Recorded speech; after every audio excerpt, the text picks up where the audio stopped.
Le livre du ciel, tome 11, appelle des créatures à revenir à la place, au rang et au but pour lesquels elles ont été créées par Dieu. Louisa Picaretta, la petite fille de la divine volonté. Un bonsoir à Jésus dans le Saint-Sacrement. Ô mon Jésus, céleste prisonnier, le soleil est en train de se coucher, la noirceur envahit la terre, et tu restes seul dans le tabernacle. Il me semble te voir triste dans la solitude de la nuit, parce que tu n'as pas auprès de toi la couronne de tes fils et de tes tendres épouses, qui pourraient au moins te tenir compagnie dans cet emprisonnement volontaire. Ô divin prisonnier, j'ai le cœur brisé de devoir te dire bonsoir. J'aimerais tant ne plus avoir à te dire bonsoir, n'ayant pas le courage de te laisser seul. Je te dis bonsoir avec mes lèvres, mais pas avec mon cœur. Mieux, je laisse mon cœur avec toi. Je compterai tes battements de cœur, et j'y ferai correspondre les miens. Je te réconforterai. Je te laisserai te reposer dans mes bras. Je serai ta sentinelle vigilante. Je veillerai à ce que rien ne vienne t'attrister. Non seulement je ne veux pas te laisser seul, mais je veux aussi partager toutes tes souffrances. Ô cœur de mon cœur, ô amour de mon amour, quitte cet air de tristesse et sois consolé. Je n'ai pas le cœur à te voir affligé. Pendant que je te dis bonsoir avec mes lèvres, je te laisse mon souffle, mes affections, mes pensées, mes désirs et mes mouvements. Ils formeront une chaîne d'actes d'amour qui t'entoureront comme une couronne et qui t'aimeront au nom de tous. N'es-tu pas heureux, ô Jésus? Tu me réponds oui, n'est-ce pas? Ô prisonnier d'amour, je n'ai pas fini. Avant de partir, je veux aussi laisser devant toi mon corps. Je veux faire de ma chair et de mes os beaucoup de petits morceaux, pour qu'ils forment autant de lampes qu'il y a de tabernacles dans le monde. Et, avec mon sang, je veux faire de nombreuses petites flammes qui brilleront sur ces lampes.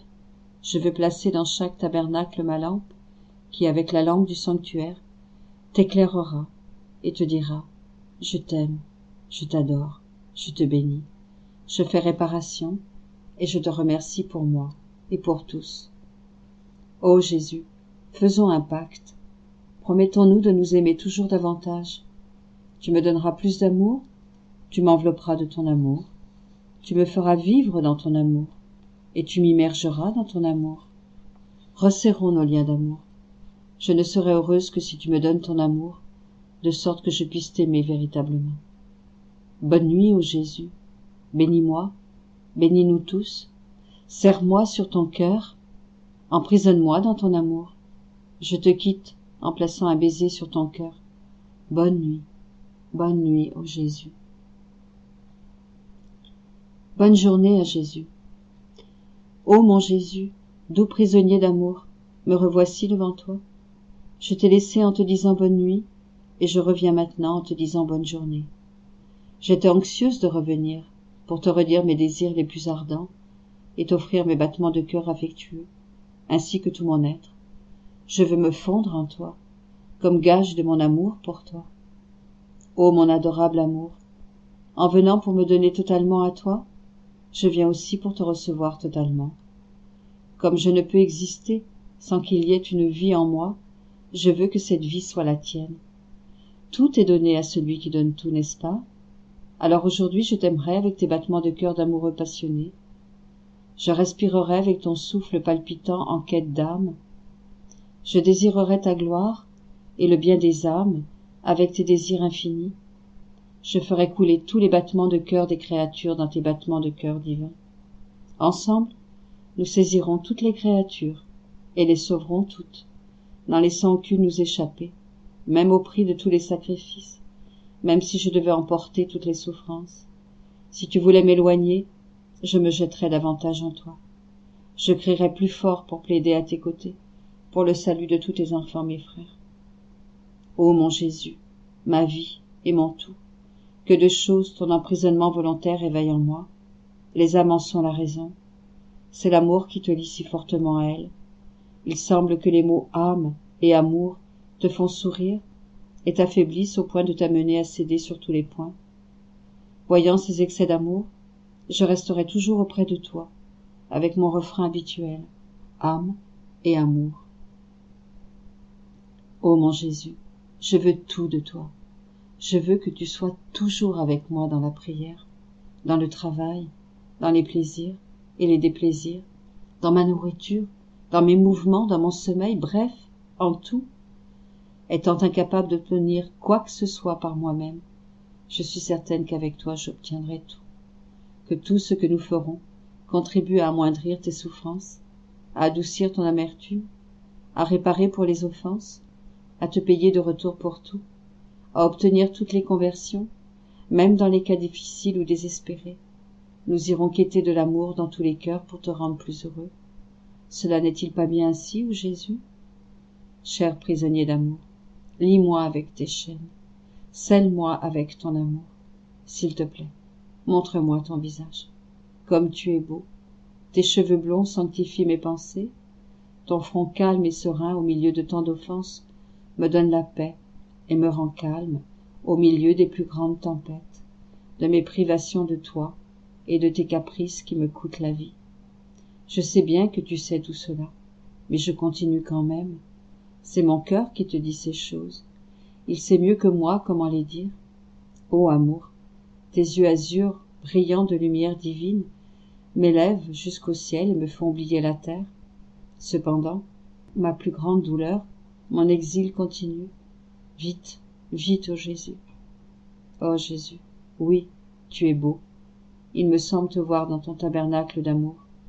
La beauté et la majesté de ton visage me séduisent et me font voir le ciel. À tout instant, ta bouche gracieuse me baise tendrement. Ta douce voix m'invite à aimer chaque instant. Tes genoux me soutiennent. Tes bras m'enserrent de liens indissolubles. Et moi, je veux déposer par milliers mes baisers brûlants sur ton adorable visage. Jésus, Jésus, que nos volontés ne fassent qu'une, que notre amour ne fasse qu'un, que notre bonheur ne fasse qu'un. Ne me laisse jamais seul, parce que je ne suis rien, et que le rien ne peut être sans le tout. Tu me promets, ô Jésus? Il me semble que tu me dis oui. Maintenant, bénis-moi, bénis-nous tous, en compagnie des anges, des saints, de la douce maman et de toutes les créatures. Je te dis bonne journée, ô Jésus, bonne journée. Les deux prières qui précèdent, je les ai écrites sous l'influence de Jésus. Au crépuscule, il revint, et me signifia qu'il gardait ce bonne nuit et ce bonne journée dans son cœur. Il me dit, ma fille, vraiment ces prières sortent de mon cœur. Quiconque les récitera, avec l'intention d'être avec moi, comme cela est dit dans ces prières, je le garderai avec moi et en moi, pour qu'il fasse tout ce que je fais. Non seulement je le réchaufferai de mon amour, mais à chaque fois, j'augmenterai mon amour pour lui, l'unissant à la vie divine et à mon propre désir de sauver toutes les âmes. Je veux Jésus dans mon esprit, Jésus sur mes lèvres, Jésus dans mon cœur. Je veux ne regarder que Jésus, n'entendre que Jésus, me presser seulement contre Jésus. Je veux tout faire avec Jésus, aimer avec Jésus, souffrir avec Jésus, jouer avec Jésus, pleurer avec Jésus, écrire avec Jésus. Sans Jésus, je ne veux même pas respirer. Je vais rester ici, sans rien faire comme une petite fille dissipée, de sorte que Jésus devra venir tout faire avec moi, contente d'être son jouet, m'abandonnant à son amour, à ses soucis, à ses caprices amoureux, jusqu'à ce que je fasse tout avec lui. Comprends-tu, ô Jésus? Ceci est ma volonté, et tu ne me feras pas changer d'idée. Maintenant, viens écrire avec moi. 14 février 1912. Jésus voit tout dans notre volonté, tout a la même valeur dans la divine volonté. Je poursuivais dans mon état habituel quand mon toujours aimable Jésus vint. Je lui dis, comment se fait-il, ô Jésus, qu'après que tu aies disposé une âme à souffrir et que, connaissant le bien de la souffrance, elle aime souffrir et, croyant que sa destinée est de souffrir, elle souffre presque avec passion, tu éloignes d'elle ce trésor. Jésus répondit, ma fille, mon amour est grand, ma loi insurpassable, mes enseignements sublimes, mes instructions divines, créatrices et inimitables. Ainsi, Quand une âme s'est entraînée à souffrir, et qu'elle en arrive au point d'aimer la souffrance, alors, afin que toute chose, grande ou petite, naturelle ou spirituelle, douloureuse ou plaisante, puisse avoir une couleur et une valeur unique chez cette âme, je fais en sorte que la souffrance s'incruste dans sa volonté comme sa propriété. En conséquence, quand je lui envoie des souffrances, elle est disposée à les accepter et à les aimer. C'est comme si elle souffrait tout le temps, même quand elle ne souffre pas. L'âme en vient à tout faire dans une sainte indifférence. Pour elle, le plaisir a autant de valeur que la souffrance. Prier, travailler, manger, dormir, etc. ont pour elle la même valeur. Il peut lui sembler que je reprends certaines choses déjà données, mais il n'en est pas ainsi. Au début, quand l'âme n'est pas encore bien entraînée, sa sensibilité intervient quand elle souffre, prie ou aime. Mais quand, par la pratique, ces choses sont passées dans sa volonté comme lui étant propres, sa sensibilité cesse d'intervenir, et quand vient l'occasion de mettre en action les divines dispositions que je lui ai fait acquérir, elle les exerce d'un pas ferme et d'un cœur paisible. Si la souffrance se présente, elle trouve en elle la force et la vie de la souffrance. Si elle doit prier, elle trouve en elle la vie de la prière, et ainsi de suite pour tout le reste. D'après ce que j'ai compris, les choses sont comme suit. Supposons qu'on me fait un cadeau. Alors, jusqu'à ce que j'aie déterminé ce que je ferai de ce cadeau, je le regarde, je l'apprécie, et je ressens une certaine sensibilité à aimer ce cadeau. Mais si je le place sous verrou et que je ne le regarde pas, cette sensibilité cesse. Ce faisant, je ne peux pas dire que le cadeau n'est plus à moi. C'est même le contraire, puisque, étant sous clé, personne ne peut me le voler. Jésus poursuivit. Dans ma volonté, toutes les choses se tiennent la main, se ressemblent et s'accordent. Ainsi, la souffrance cède la place au plaisir en disant « J'ai fait ma part dans la divine volonté, et, seulement si Jésus le veut, je reviendrai. » La ferveur dit à la froideur « Tu seras plus ardente que moi si tu te contentes de demeurer dans la volonté de mon éternel amour. » De semblable manière, la prière parle à l'action, le sommeil à la veille, la maladie à la santé, etc. En somme, chaque chose cède la place à une autre, bien que chacune ait sa place distincte. Pour la personne qui vit dans ma volonté, il n'est pas nécessaire de se déplacer pour faire ce que je veux. Elle est sans cesse en moi et répond comme un fil électrique qui fait ce que je veux. Février 1912. Offrande d'une victime. Poursuivant dans mon état habituel, mon aimable Jésus se montra crucifié, accompagné d'une âme qui s'offrait à lui comme victime. Il me dit « Ma fille, je t'accepte comme victime souffrante. Tout ce que tu souffriras, tu le souffriras comme si tu étais avec moi sur la croix, et, ce faisant, tu me soulageras. Le fait que tes souffrances me procurent du soulagement n'est pas toujours perceptible par toi. Mais sache que j'étais une victime paisible et une hostie. Toi aussi, je ne veux pas que tu sois une victime opprimée, mais une victime paisible et joyeuse. Tu seras comme un petit agneau docile, et tes bêlements, c'est-à-dire tes prières, tes souffrances et ton travail, serviront à panser mes plaies. 18 février 1912. L'âme qui vit de la vie de Jésus peut dire que sa vie a pris fin. Je me trouvais dans mon état habituel. Jésus vint et me dit « Ma fille, tout ce que tu m'offres, même un seul soupir, je le reçois comme un gage d'amour, et je te donne en retour mes gages d'amour. Ainsi ton âme peut dire « Je vis des gages que me donne mon bien-aimé. » Il poursuivit « Ma fille bien-aimée, puisque tu vis de ma vie, on peut dire que ta vie a pris fin. Et puisque ce n'est plus toi qui vis mais moi, tout ce qu'on peut te faire de plaisant ou de déplaisant, je le reçois comme si on me le faisait à moi-même. Cela se traduit par le fait que, quoi qu'on te fasse de plaisant ou de déplaisant, tu ne ressens rien. Il y a donc quelqu'un d'autre qui ressent ce plaisir ou ce déplaisir à ta place, et ce quelqu'un n'est autre que moi qui vis en toi et qui t'aime beaucoup, beaucoup. 24 février 1912.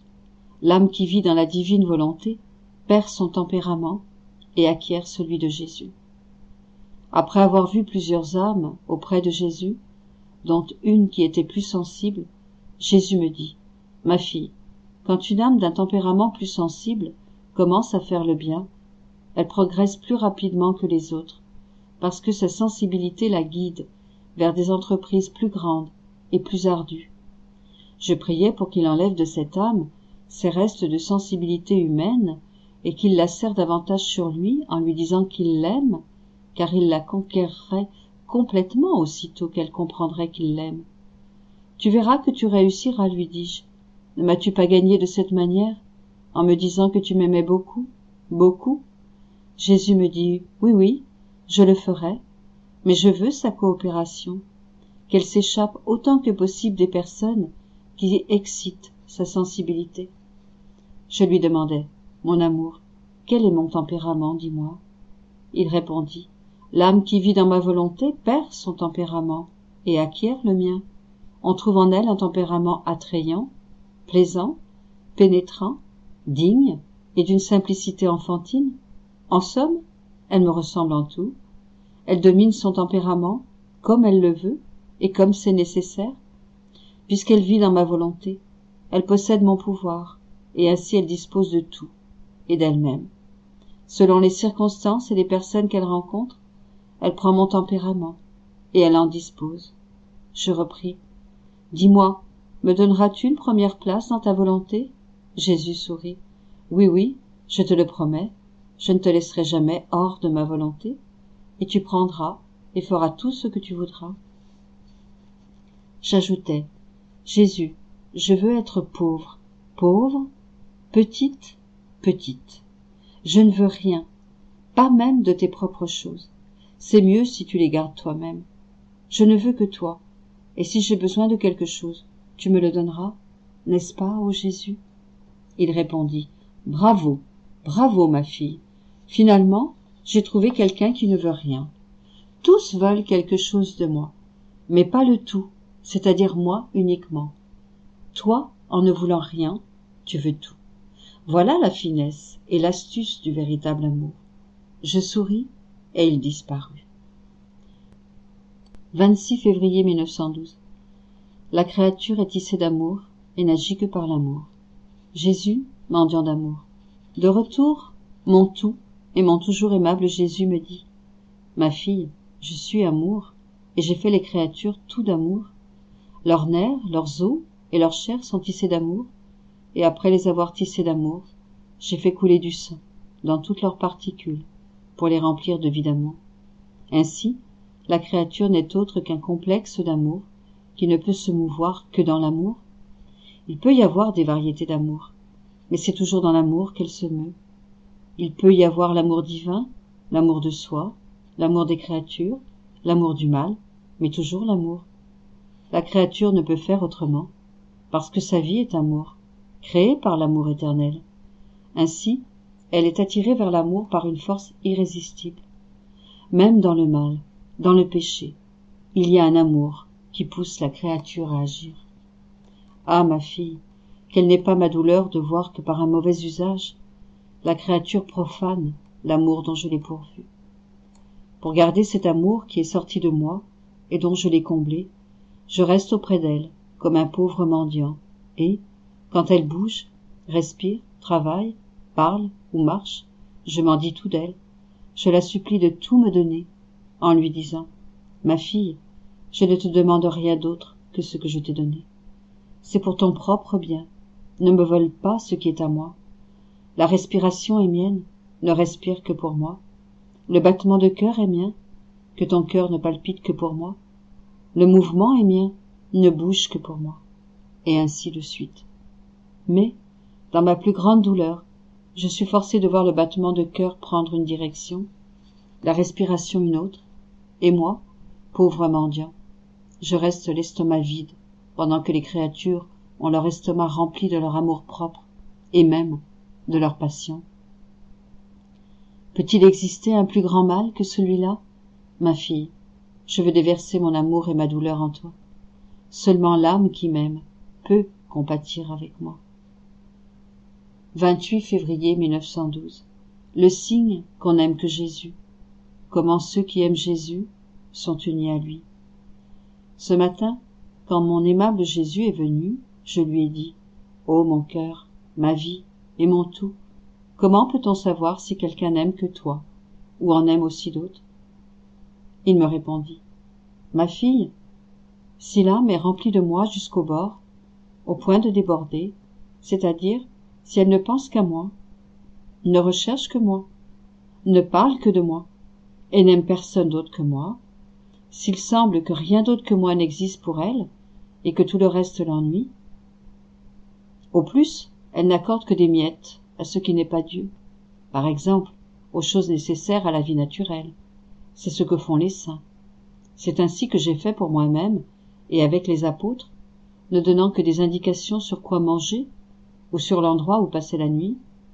Se comporter ainsi, vis-à-vis de la nature, ne blesse ni l'amour, ni la vraie sainteté, et c'est un signe qu'on n'aime que moi. Mais si l'âme papillonne d'une chose à l'autre, pensant à moi à un moment, et à quelque chose d'autre au moment d'après, parlant de moi à un moment, puis longuement de quelque chose d'autre, et ainsi de suite, cela est un signe que cette âme n'aime pas que moi, et je n'en suis pas heureux. Si elle ne m'accorde que sa dernière pensée, son dernier mot, sa dernière action, c'est signe qu'elle ne m'aime pas, et même si elle me donne certaines choses, ce ne sont que de misérables débris, et c'est ainsi que font la plupart des créatures. Ah, ma fille, ceux qui m'aiment sont unis à moi, comme les branches au tronc d'un arbre. Peut-il y avoir une séparation, un oubli ou une nourriture différente entre les branches et le tronc? Ils ont la même vie, les mêmes buts, les mêmes fruits. Mieux encore, le tronc est la vie des branches, et les branches sont la gloire du tronc. Ils sont pareils. C'est ainsi que les âmes qui m'aiment sont par rapport à moi. 3 mars 1912. L'âme qui vit dans la divine volonté acquiert le tempérament de Jésus et partage toutes ses qualités.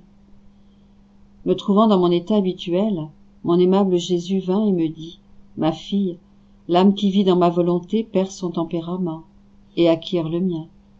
Dans mon tempérament, il y a de nombreuses mélodies qui constituent le paradis des bienheureux. Ma douceur est musique, ma bonté est musique, ma sainteté est musique, ma beauté est musique, ma puissance, ma sagesse, mon immensité et tout le reste sont musique. Participant à toutes les qualités de mon tempérament, l'âme reçoit ces mélodies et, par ses actions, même les plus petites, elle émet des mélodies pour moi. En entendant ces mélodies, je reconnais une musique provenant de ma volonté, c'est-à-dire de mon tempérament, et je m'empresse de l'écouter. Je l'aime tellement qu'elle me réjouit et me console pour tout le mal que me font les autres créatures. Ma fille, que se passera-t-il quand cette âme arrivera au ciel? Je la placerai devant moi, je jouerai ma musique et elle jouera la sienne. Nos mélodies se croiseront et chacune trouvera son écho en l'autre. Tous les bienheureux sauront que cette âme est le fruit de ma volonté, le prodige de ma volonté, et tout le ciel jouira d'un nouveau paradis. À ces âmes, je répète sans cesse, si le ciel n'avait pas été créé, je le créerais pour toi uniquement. En ces âmes, je place le ciel de ma volonté. Je fais d'elles mes vraies images, et je me balade dans le ciel tout rempli d'allégresse, et en jouant avec elles, je leur répète, si je ne m'étais pas placé dans le sacrement, pour toi seul je le ferais, afin que tu sois une vraie hostie. En fait, ces âmes sont mes vraies hosties, et, tout comme je ne peux vivre sans ma volonté, je ne peux vivre sans ces âmes. Elles ne sont pas simplement mes vraies hosties, mais mon calvaire et ma vie même. Ces âmes me sont plus chères que les tabernacles et les hosties consacrées elles-mêmes, parce que, dans l'hostie, ma vie cesse quand les espèces sont consumées, tandis que dans ces âmes, ma vie ne cesse jamais. Mieux, ces âmes sont mes hosties sur la terre, et elles seront mes hosties éternelles dans le ciel.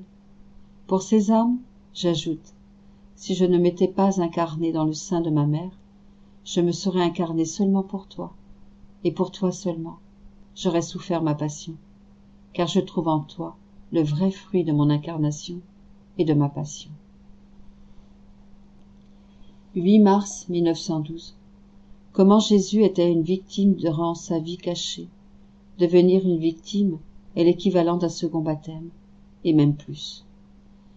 Ce matin, le Père G s'offrait à notre Seigneur comme victime, et je priais Jésus d'accepter cette offrande.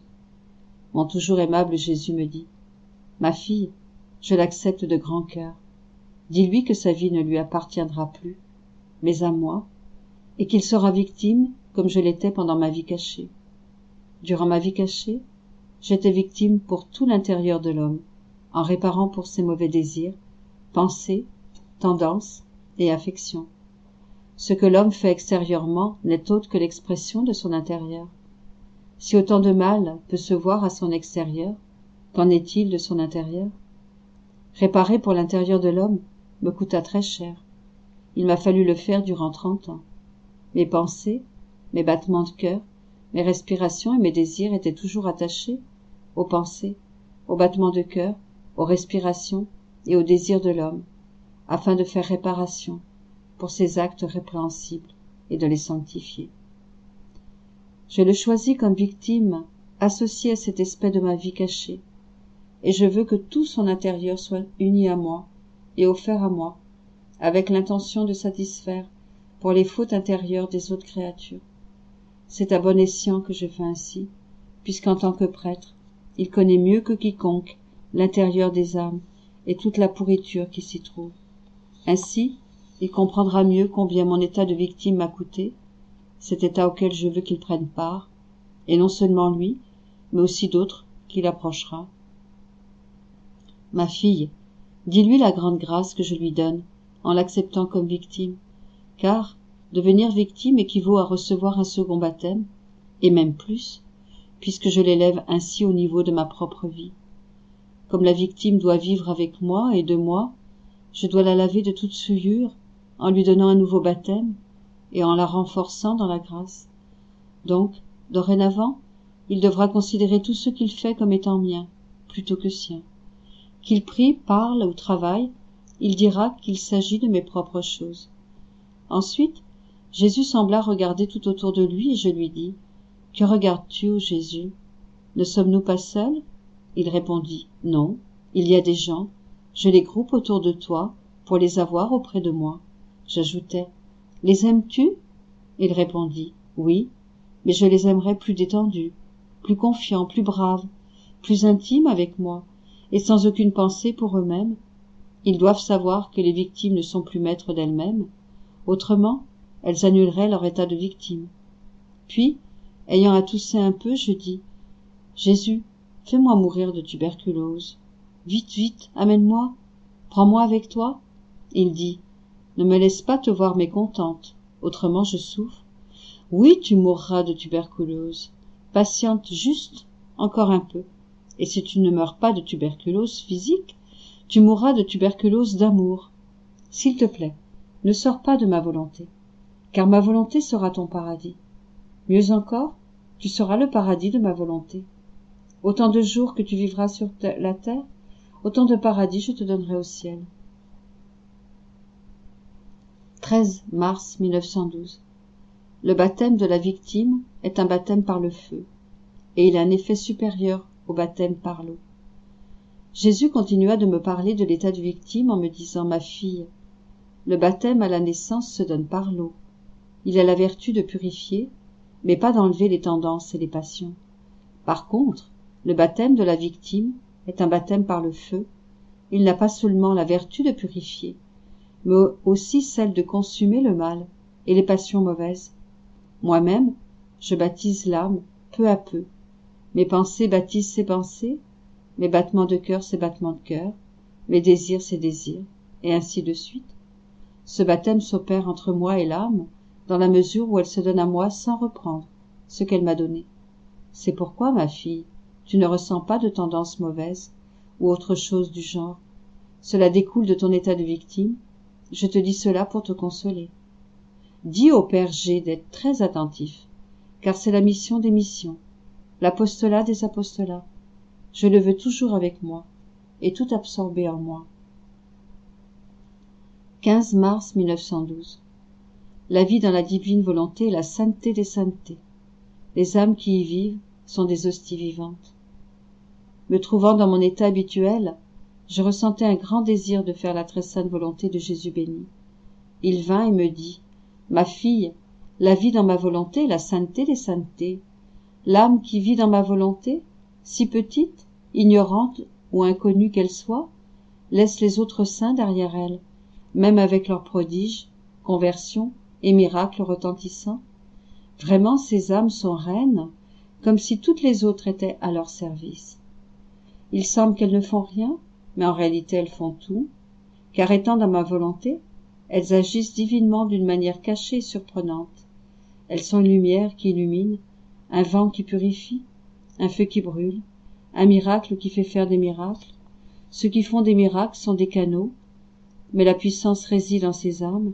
Elles sont les pieds des missionnaires, la langue des prédicateurs, la force des faibles, la patience des malades, l'autorité des supérieurs, l'obéissance des sujets, la tolérance des calomniés, l'assurance dans les dangers, l'héroïsme des héros, le courage des martyrs, la sainteté des saints, et ainsi de suite.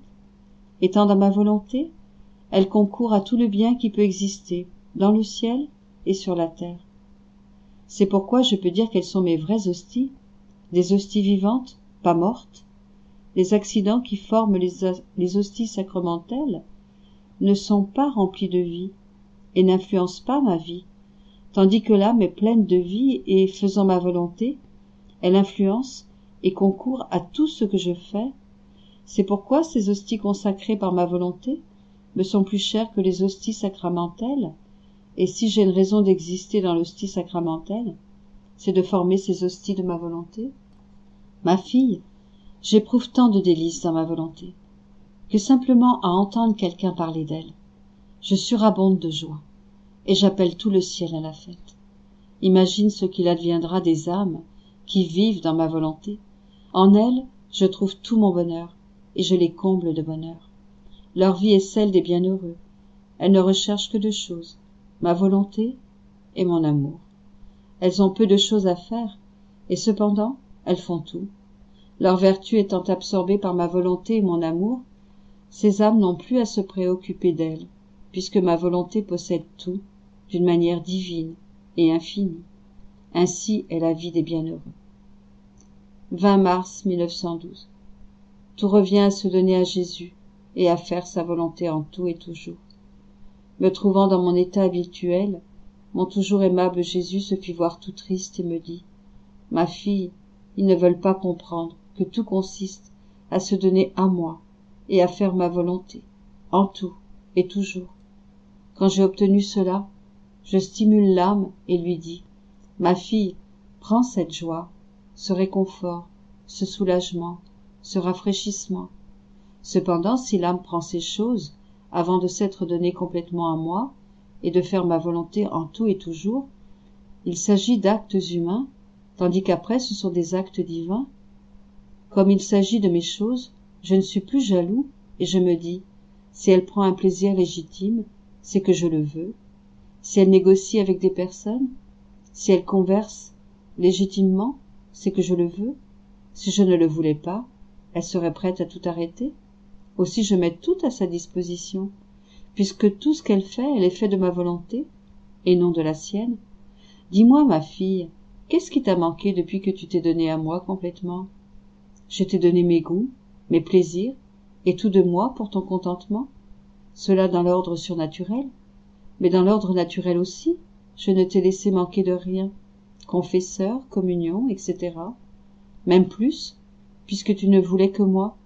Tu ne voulais pas de confesseur si souvent, et comme je le voulais, tout en abondance pour celle qui voulait se priver de tout pour moi, je ne t'ai pas écoutée.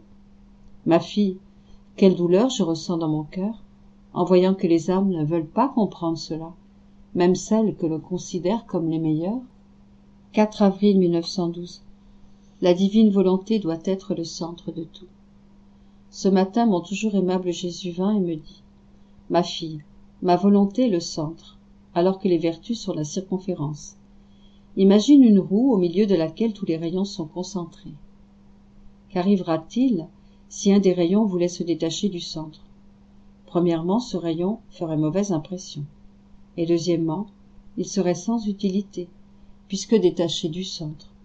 Il ne recevrait plus de vie et mourrait. De plus, dans son mouvement, la roue s'en départirait. Telle est ma volonté pour l'âme. Ma volonté est le centre. Toutes les choses qui ne sont pas faites dans ma volonté, et uniquement pour s'y conformer, même s'il s'agit de choses saintes, de vertus ou de bonnes œuvres, sont comme des rayons détachés du centre. Elles sont sans vie, elles ne peuvent pas me plaire, et je fais tout pour les écarter et les punir. 10 avril 1912.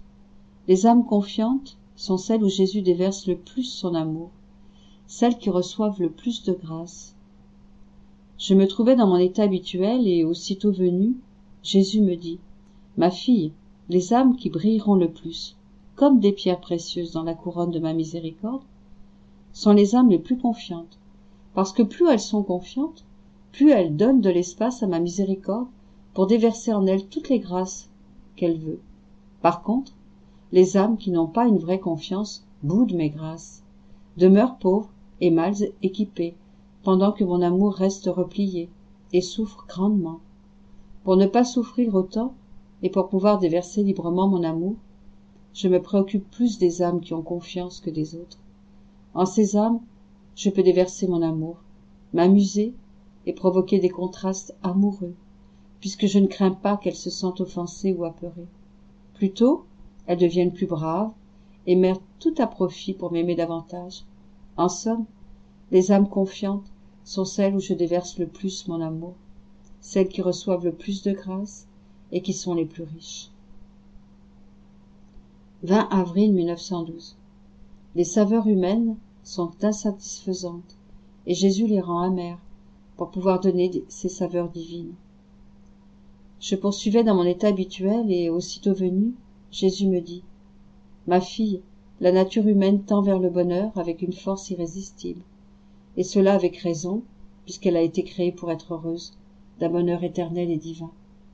Mais à leur grand détriment, certains s'attachent à une seule saveur, d'autres à 2, d'autres à 3 ou à 4, alors que le reste de leur nature demeure, ou vide et sans goût, ou aigri et ennuyé. En fait, les goûts humains, même ceux que l'on dit sains, sont mêlés de faiblesses humaines et incapables d'atteindre leur pleine capacité. De plus, je veille à rendre amers ces goûts humains, pour pouvoir mieux communiquer à l'âme mes innombrables saveurs, lesquelles ont la force d'absorber tous les goûts humains. Peut-on donner un plus grand amour? Pour pouvoir donner le maximum, j'enlève le minimum. Pour pouvoir donner le tout, j'enlève le rien. Cependant, cette manière d'opérer n'est pas bien reçue par les créatures. 23 avril 1912. Jésus prouve son amour pour ses créatures à travers toutes choses. Pour se rapprocher davantage des âmes qu'il aime, il leur permet parfois des fautes. Je me trouvais dans mon état habituel. Jésus béni vint brièvement et me dit « Ma fille, je permets parfois des fautes chez une âme qui m'aime, pour pouvoir la serrer plus fortement sur moi et la mener à faire de plus grandes choses pour ma gloire. Ces fautes m'amènent à une plus grande compassion pour ses misères, à l'aimer davantage et à augmenter ses charismes, ce qui amène cette âme à faire de plus grandes choses pour moi. Ce sont là des excès de mon amour. Ma fille, mon amour pour les créatures est grand. Vois la lumière du soleil. Si tu pouvais en extraire des atomes, de chacun tu entendrais ma voix mélodieuse te dire « Je t'aime, je t'aime, je t'aime ». Tu ne pourrais compter ces « je t'aime ». Tu serais noyé dans l'amour. Je te dis « Je t'aime, je t'aime, je t'aime » dans la lumière qui remplit tes yeux. Je t'aime dans l'air que tu respires. Je t'aime dans le sifflement du vent qui berce ton ouïe. Je t'aime dans la chaleur ou le froid ressenti par ton toucher.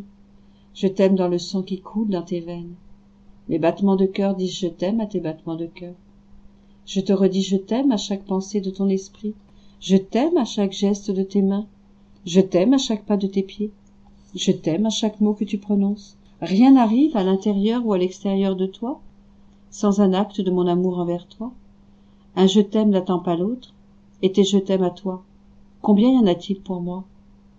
Je suis restée confuse et abasourdie intérieurement, et extérieurement, sous cette avalanche de je t'aime de mon Jésus, alors que mes je t'aime pour lui sont si rares, et j'ai dit, ô mon Jésus amoureux, qui pourrait se comparer à toi?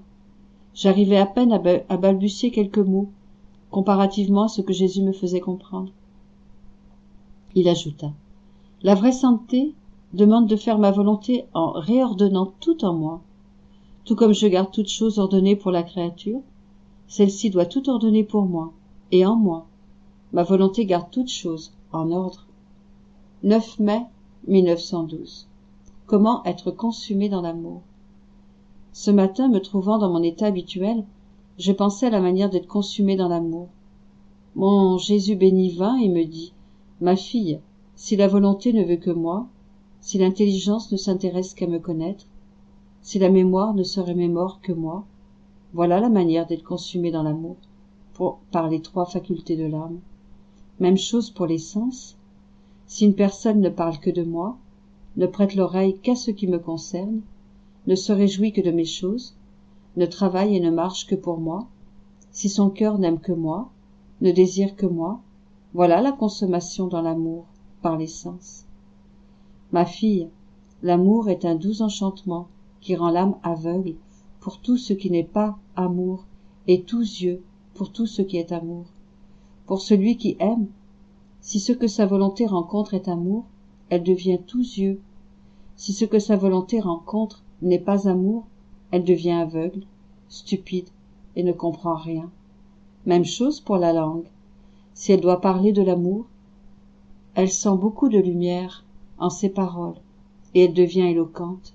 Sinon, elle se met à bégayer et devient muette, et ainsi de suite.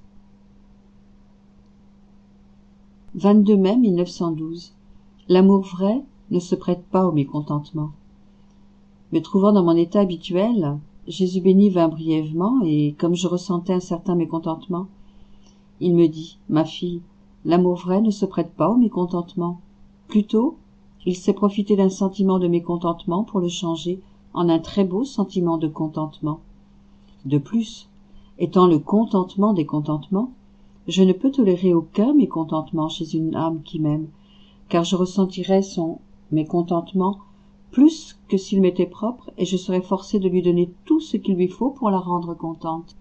Sinon, il y aurait entre nous des fibres, des battements de cœur ou des pensées en conflit, ce qui nous ferait perdre notre harmonie, et c'est ce que je ne peux tolérer chez une âme qui m'aime vraiment. L'amour vrai agit par amour, ou s'abstient d'agir. Il demande par amour et donne par amour. Il termine tout dans l'amour. Il meurt par amour et ressuscite par amour. Je lui dis, Jésus, il semble que tu veux me déjouer par ton propos, mais sache que je ne céderai pas. Pour l'instant, cède-moi par amour, fais pour moi un geste d'amour, et cède sur ce qui m'est si nécessaire, ce à quoi je tiens tant. Pour le reste, je me rends totalement. Autrement, je serais mécontente. Il répondit, tu veux gagner à force de mécontentement? Il sourit et disparut. 25 mai 1912. Dans la divine volonté, l'âme est malléable entre les mains de Jésus. Ce matin, me voyant très accablée, mon toujours aimable Jésus me fit boire à son cœur, puis il me dit, ma fille, si quelqu'un voulait percer un trou dans un objet dur, ou changer sa forme, cet objet en serait brisé. Mais si l'objet est fait d'un matériel mou, on peut le percer, ou lui donner la forme désirée sans le briser. Et si on veut le ramener à sa forme originale, il s'y prête, sans problème. Il en va ainsi pour l'âme qui vit dans ma volonté. Je peux en faire ce que je veux. À un moment, je la blesse, à un autre, je l'embellis, à un autre, je l'agrandis, ou la transforme. L'âme se prête à tout, ne s'oppose à rien. Je l'ai toujours entre mes mains, et je me réjouis continuellement en elle. 30 mai 1912. Partout où il y a de l'amour, Jésus est là. Il ne peut y avoir de séparation entre Jésus et l'âme qui l'aime vraiment. Poursuivant dans mon état habituel, je me sentais accablé par la privation de mon toujours aimable Jésus. Il vint et me dit, ma fille, quand tu es sans moi, sers-toi de cette privation pour doubler, tripler, centupler tes actes d'amour envers moi, formant ainsi en toi et autour de toi un environnement d'amour dans lequel tu me trouveras comme plus beau, et dans une vie nouvelle. En fait, partout où il y a de l'amour, je suis là. Il ne peut y avoir de séparation entre moi et l'âme qui m'aime vraiment. Nous formons une seule et même chose, parce que l'amour semble me créer, me donner vie, me nourrir, me faire grandir. Dans l'amour, je trouve mon centre, et je me sens recréé, bien que je sois éternel, sans commencement ni fin. L'amour des âmes qui m'aiment me réjouit tant que je m'en sens comme refait. Dans cet amour, je trouve mon vrai repos. Mon intelligence, mon cœur, mes désirs, mes mains et mes pieds reposent dans l'intelligence de celui qui m'aime, le cœur qui m'aime, les désirs de celui qui ne désire que moi, les mains qui ne travaillent que pour moi, les pieds qui ne marchent que pour moi. Je me repose dans l'âme qui m'aime, et par son amour, elle se repose en moi, me trouvant en tout et partout. 2 juin 1912. Il ne peut y avoir de séparation entre l'âme et Jésus si, chez cette âme, tout appartient à Jésus. Poursuivant dans mon état habituel, je me plaignais à mon Jésus de ses privations. Il me dit, ma fille, quand dans une âme, il n'y a rien qui ne me soit étranger, ou rien qui ne soit mien, il ne peut y avoir de séparation entre elle et moi. Si l'âme n'a aucun désir, pensée, affection, battement de cœur qui ne soit mien, alors, ou bien je garde cette âme avec moi dans le ciel, ou bien je reste avec elle sur la terre. Si c'est ainsi que les choses se passent en toi, pourquoi as-tu peur que je me sépare de toi? 9 juin 1912. Pour l'âme qui vit dans la divine volonté, il n'y a ni mort, ni jugement. Me sentant un peu souffrante, je disais à mon toujours aimable Jésus, « Quand me prendras-tu avec toi? Je t'en prie, ô Jésus, que la mort me sépare de cette vie et m'unisse à toi dans le ciel. » Il me dit, « Pour l'âme qui vit dans ma volonté, il n'y a pas de mort. La mort est pour celui qui ne vit pas dans ma volonté, parce qu'il a à mourir à beaucoup de choses, à lui-même, aux passions et à la terre. Mais celui qui vit dans ma volonté n'a à mourir à rien. Déjà, il est habitué à vivre dans le ciel. Pour lui, la mort n'est rien d'autre que de déposer ses restes, comme quelqu'un qui enlève ses vêtements de pauvre pour revêtir un vêtement royal, pour quitter son pays d'exil et prendre possession de sa patrie. L'âme qui vit dans ma volonté n'est sujette ni à la mort, ni au jugement. Sa vie est éternelle. Tout ce que la mort avait à faire, l'amour l'a déjà fait, et ma volonté a réordonné l'âme complètement en moi, afin qu'il n'y ait en elle aucune matière à jugement.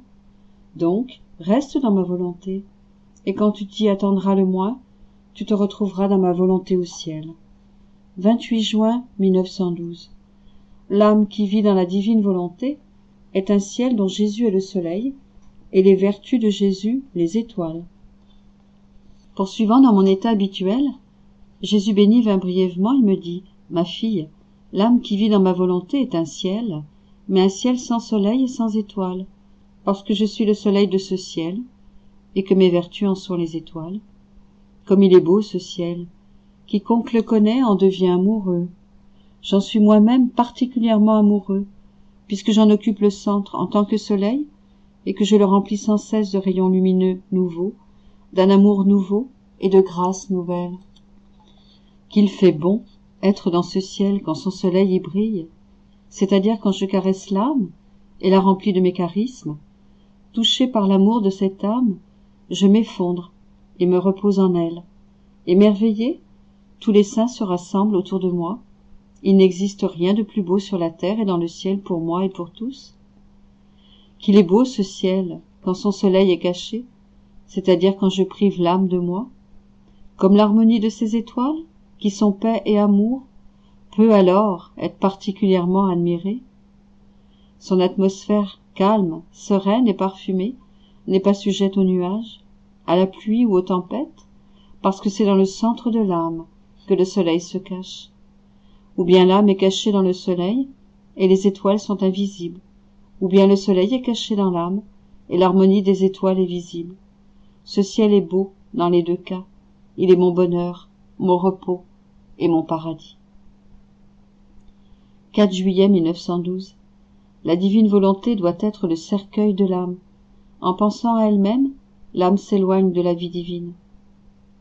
Ce matin, après la communion, je disais à mon toujours aimable Jésus, « À quel état je suis réduite? Il semble que tout s'éloigne de moi. Souffrance, vertu, tout. » Jésus me dit, « Ma fille, que se passe-t-il? Veux-tu perdre du temps? Veux-tu sortir de ton néant? Reste à ta place, dans ton néant, afin que le tout puisse garder sa place en toi. Tu dois mourir complètement dans ma volonté, aux souffrances, aux vertus, à tout. Ma volonté doit être le cercueil de ton âme. Tout comme dans le cercueil, la nature est consumée au point de disparaître complètement, et que, par la suite, elle renaît à une vie nouvelle et plus belle. De la même manière, l'âme, ensevelie dans ma volonté, doit mourir à ses souffrances, à ses vertus et à ses biens spirituels, pour ensuite ressusciter magnifiquement à la vie divine. Ah, ma fille, il semble que tu veux imiter le mondain, qui tend à ce qui est temporel, sans se préoccuper de ce qui est éternel. Ma bien-aimée, pourquoi ne veux-tu pas apprendre à vivre uniquement dans ma volonté? Pourquoi ne veux-tu pas ne vivre que de la vie du ciel pendant que tu es encore sur la terre? Ma volonté doit être ton cercueil, et l'amour le couvercle de ce cercueil, couvercle qui t'enlève l'espérance de sortir. Chaque pensée centrée sur soi, y compris sur les vertus, est un gain pour soi-même et éloigne de la vie divine, tandis que si l'âme ne pense qu'à moi et à ceux qui me regardent, elle prend en elle la vie divine et, ce faisant, elle échappe à l'humain et acquiert tous les biens possibles. Nous sommes-nous bien compris? 19 juillet 1912. L'attention aux enseignements de Jésus rend notre souffle rafraîchissant pour lui. Notre amour Jésus doit être exclusif. Ce matin, me trouvant dans mon état habituel, Jésus béni vint brièvement et me dit, « Ma fille, je ressens ton souffle et j'en suis rafraîchi. Ton souffle me rafraîchit, non seulement quand je suis près de toi, mais aussi quand les autres parlent de toi, ou des choses que tu leur as dites pour leur bien. À travers eux, je sens ton souffle, je m'en trouve heureux et je te dis, ma fille m'envoie son rafraîchissement aussi, à travers d'autres, parce que si elle n'avait pas été attentive à m'écouter, elle n'aurait pas pu faire ce bien aux autres, donc cela provient d'elle. Ainsi je t'aime davantage, et je me sens obligé de venir converser avec toi. » Il ajouta, « L'amour vrai doit être exclusif. Quand il porte sur quelqu'un d'autre, même sur une personne sainte et spirituelle, il me donne la nausée et m'ennuie. En fait, seulement quand l'amour de l'âme est exclusivement pour moi, je peux être le seigneur de cette âme et faire d'elle ce que je veux. Ainsi est la nature de l'amour vrai. Si l'amour n'est pas exclusif, il y a des choses que je peux faire et d'autres que je ne peux pas faire. Ma seigneurie est obstruée, je n'ai pas pleine liberté. C'est un amour inconfortable. 23 juillet 1912. Pour Jésus, tout ce qui n'est pas amour ne mérite aucune attention. Me trouvant avec mon toujours aimable Jésus, je me plaignais parce que, en plus d'être privé de lui, je sentais mon pauvre cœur froid et indifférent à tout, comme s'il n'avait plus de vie. Quel état pitoyable! J'étais même incapable de pleurer sur mon infortune. Je dis à Jésus, puisque je suis incapable de pleurer sur moi-même, toi, Jésus, aie pitié de ce cœur que tu as tant aimé et à qui tu as tant promis. Il m'a dit, ma fille, ne t'afflige pas pour quelque chose qui n'en vaut pas la peine. Quant à moi, plutôt que de m'affliger pour ce qui t'arrive, j'en suis content, et je te dis, réjouis-toi avec moi, parce que ton cœur m'appartient totalement. Puisque tu ne ressens rien de la vie de ton cœur, je suis seule à ressentir cela. Tu dois savoir que quand tu ne ressens rien dans ton cœur est dans mon cœur, où il repose dans un doux sommeil et me comble de joie. Si tu sens ton cœur, la jouissance nous est alors commune. Laisse-moi faire. Après que je t'aurai donné du repos dans mon cœur et que j'aurai joui de ta présence, je viendrai me reposer en toi, et je te ferai jouir du contentement de mon cœur. Ah, ma fille, cet état est nécessaire pour toi, pour moi et pour le monde. Il est nécessaire pour toi car, si tu étais éveillée, Tu souffrirais beaucoup en voyant les châtiments que j'envoie actuellement dans le monde et ceux que j'enverrai. Il est donc nécessaire de te garder dans le sommeil, afin de ne pas trop te faire souffrir. Ton état est aussi nécessaire pour moi. En effet, combien je souffrirais en ne condescendant pas à ce que tu voudrais, puisque tu ne me permettrais pas d'envoyer des châtiments. En certains temps, où il est nécessaire d'envoyer des châtiments, il peut être préférable de choisir des voies mitoyennes pour que tout soit moins difficile. Ton état est aussi nécessaire pour le monde. En effet, si je me déversais en toi, en te faisant souffrir comme je l'ai déjà fait, cela te rendrait heureuse, puisque le monde serait épargné de châtiments. Mais cela aurait aussi pour conséquence que la foi, la religion et le salut seraient encore plus en souffrance, compte tenu de l'attitude des hommes en ces temps. Ah, ma fille, laisse-moi faire, que je te garde éveillée ou endormie. Ne m'as-tu pas dit de faire de toi ce que je voulais? Voudrais-tu par hasard reprendre ta parole? Je dis à Jésus, jamais, ô Jésus. C'est plutôt que j'ai peur d'être devenue mauvaise et que ce soit à cause de cela que je me sente dans cet état.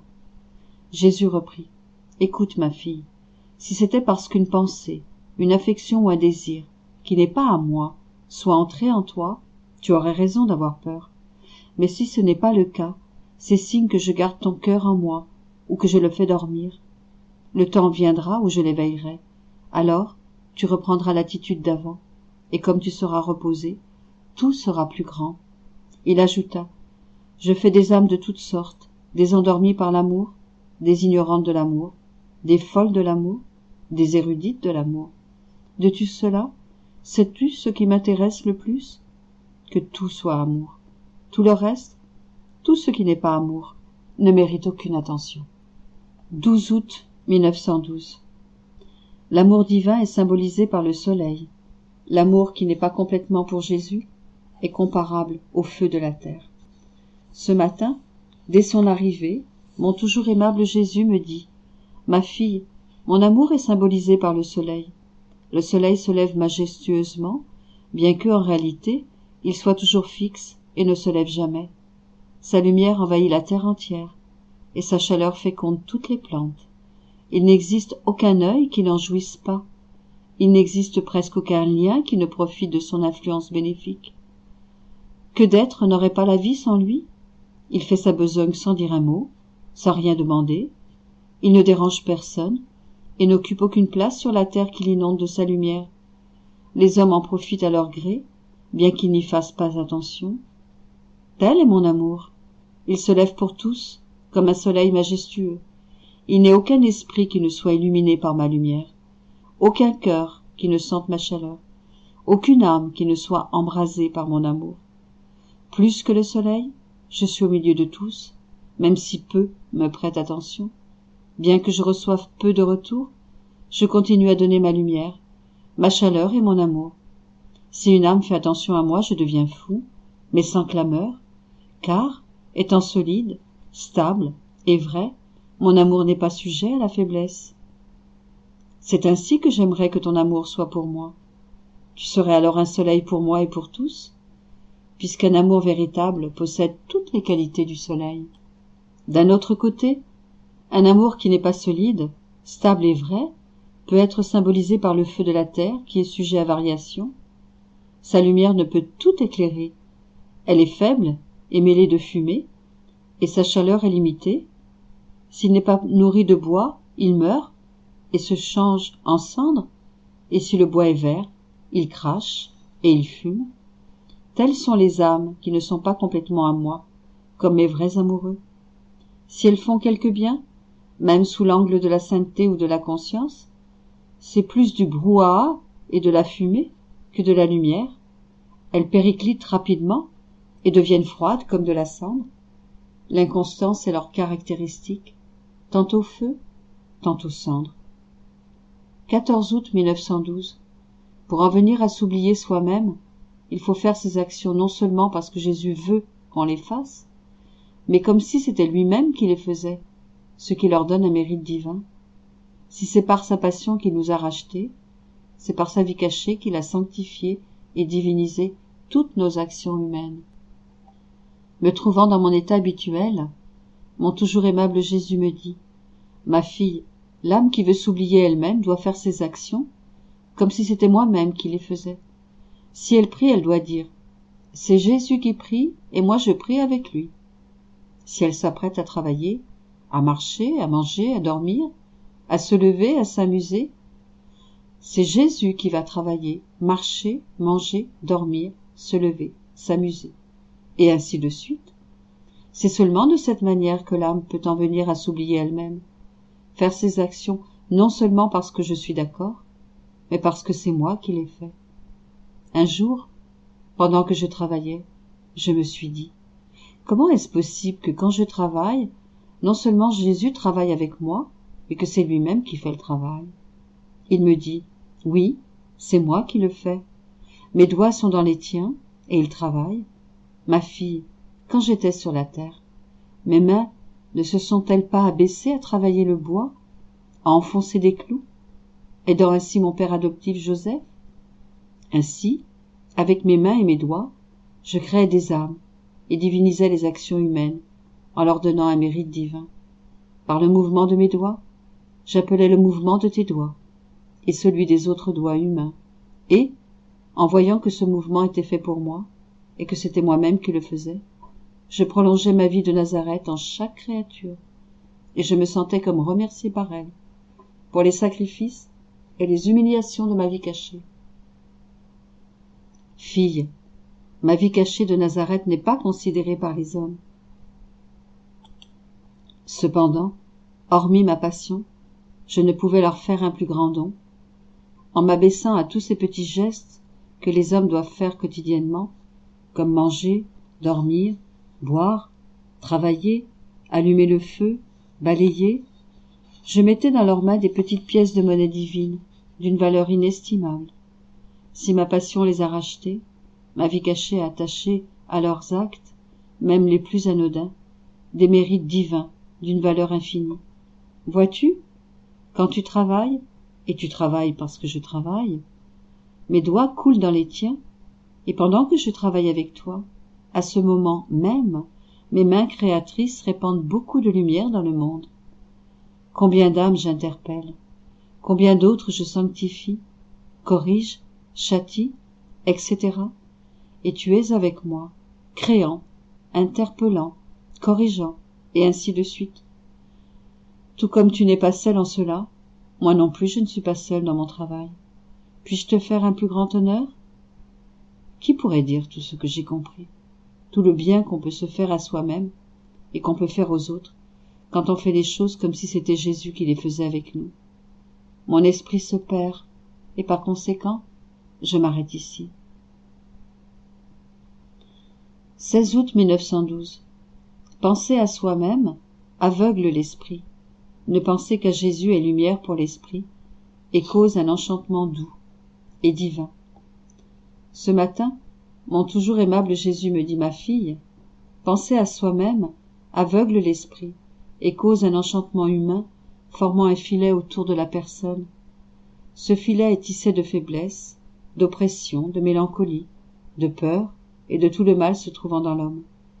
Plus une personne pense à elle-même, même sous l'aspect du bien, plus ce filet devient épais, et plus l'âme est aveuglée.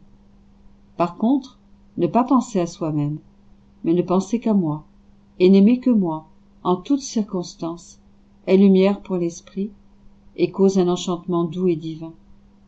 Ce divin enchantement forme aussi un filet, mais un filet de lumière, de force, de joie et de confiance. En somme, un filet de tout ce qui m'appartient. Plus une personne ne pense qu'à moi, et n'aime que moi, plus ce filet s'épaissit, au point que la personne ne se reconnaît plus. Comme il est beau de voir une âme entourée de ce filet tissé par l'enchantement divin. Comme cette âme est belle, gracieuse et chère à tout le ciel. Elle est l'opposé de l'âme fixée sur elle-même. 20 août 1912. Jésus s'empresse de nous aider quand nous lui demandons de l'aide. S'étant montré brièvement, mon toujours aimable Jésus me dit: ma fille, comme je suis attristée quand je vois une âme repliée sur elle-même, et agissant par ses propres moyens. Je suis près d'elle et la regarde, et voyant qu'elle est incapable de bien faire ce qu'elle fait, j'attends qu'elle me dise « Je veux faire cela, mais j'en suis incapable, viens le faire avec moi, et je ferai tout correctement. Par exemple, je veux aimer, viens aimer avec moi. Je veux prier, viens prier avec moi. Je veux faire ce sacrifice, donne-moi ta force, car je suis faible, et ainsi de suite. Avec plaisir et dans la plus grande joie, je serai là pour tout. Je suis comme un professeur qui, ayant proposé un devoir à son élève, reste près de lui pour voir ce qu'il va faire. Incapable de bien faire, l'élève s'inquiète, s'énerve et va même jusqu'à pleurer. Mais il ne dit pas « Maître, montre-moi comment il faut faire ». Quel n'est pas le déplaisir du professeur, qui se sent ainsi compté pour rien par son élève. Telle est ma condition. Il ajouta « Un proverbe dit « L'homme propose et Dieu dispose ». Aussitôt que l'âme se propose de faire quelque bien, d'être sainte, immédiatement je dispose le nécessaire autour d'elle. Lumière, grâce, connaissance de moi et détachement. Et si je n'atteins pas le but par cela, alors, à force de mortification, je vois à ce que rien ne manque pour que le but soit atteint. Mais, ô combien quitte cette structure que mon amour tisse pour eux, bien peu persiste et me permettent d'accomplir mon travail. 28 août 1912. L'amour transforme l'âme en Dieu, moyennant qu'elle soit vide de tout. Me trouvant dans mon état habituel, mon toujours aimable Jésus vint brièvement et me dit « Ma fille, hormis l'amour, les vertus, aussi hautes et sublimes qu'elles soient, laissent toujours la créature distincte de son Créateur. Seul l'amour transforme l'âme en Dieu et l'amène à ne faire qu'un avec lui.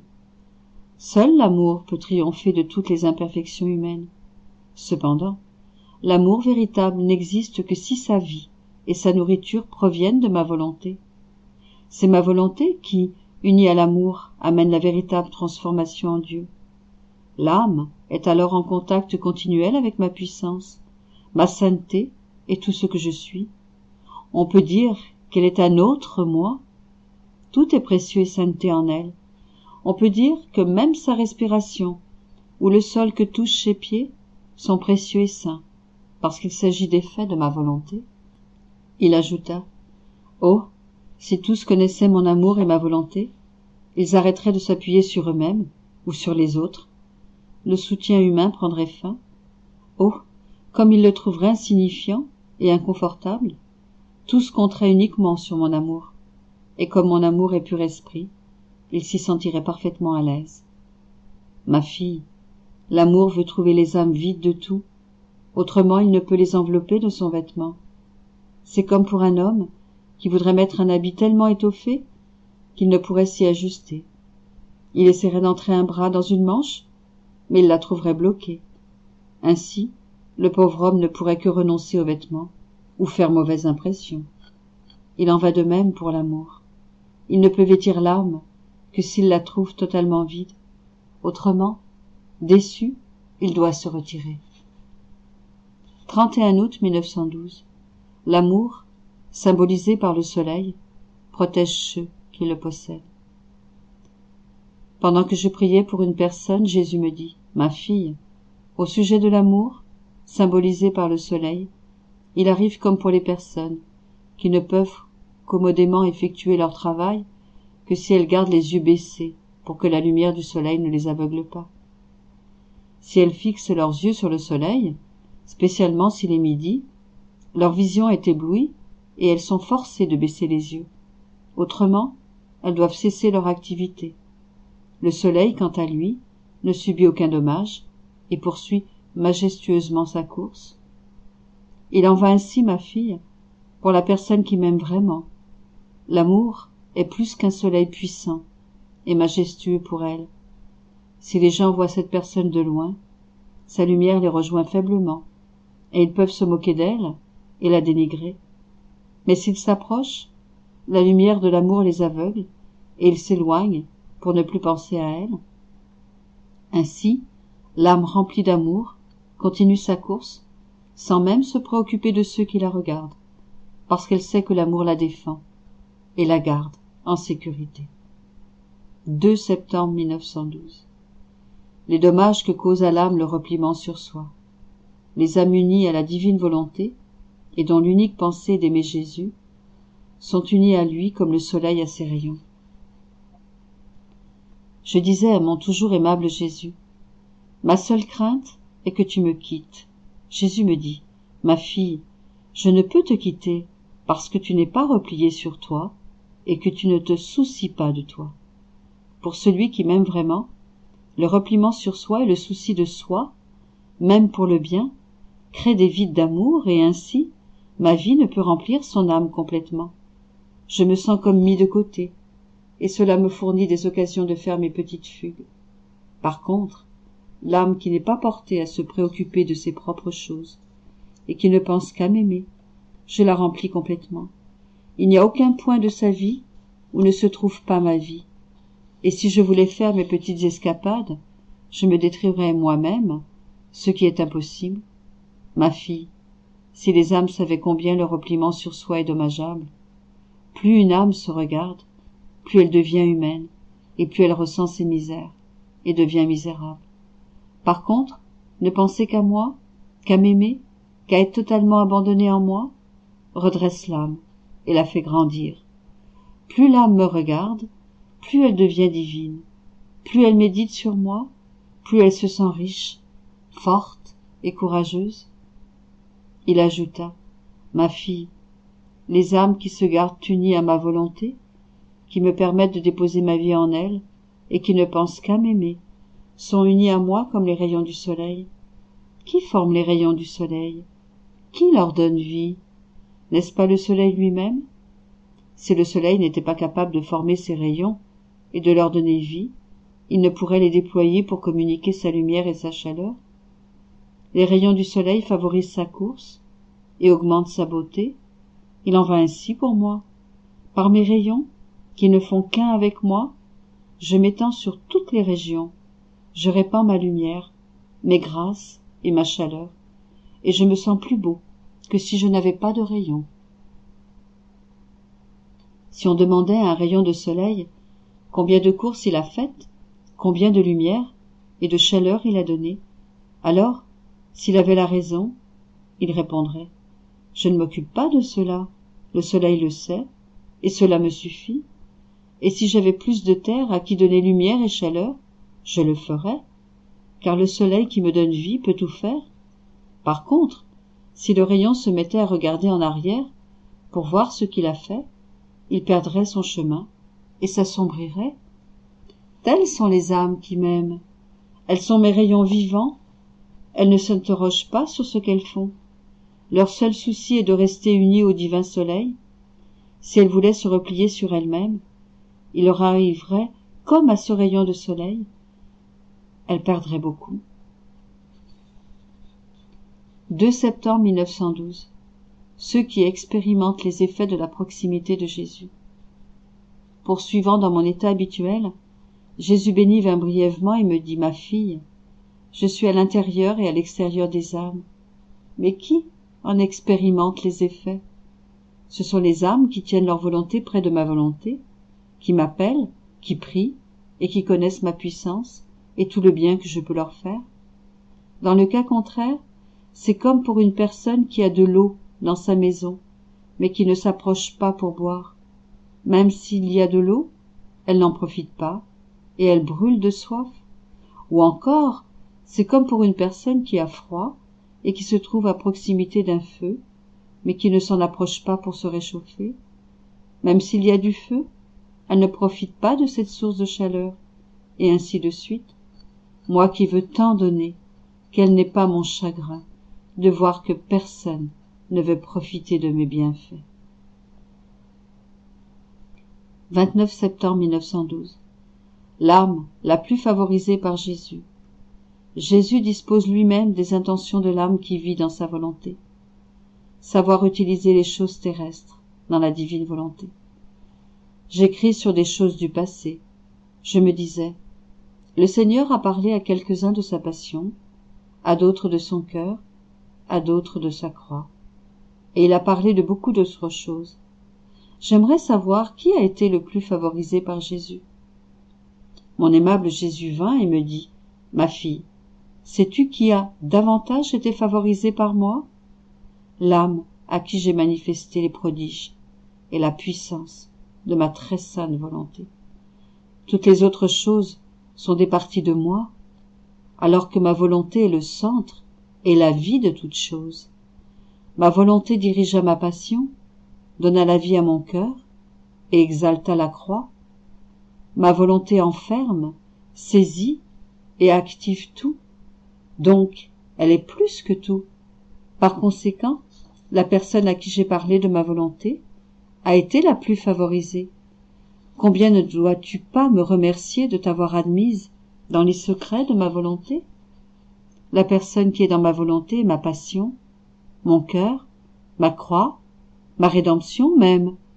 Il n'y a aucune différence entre moi et elle.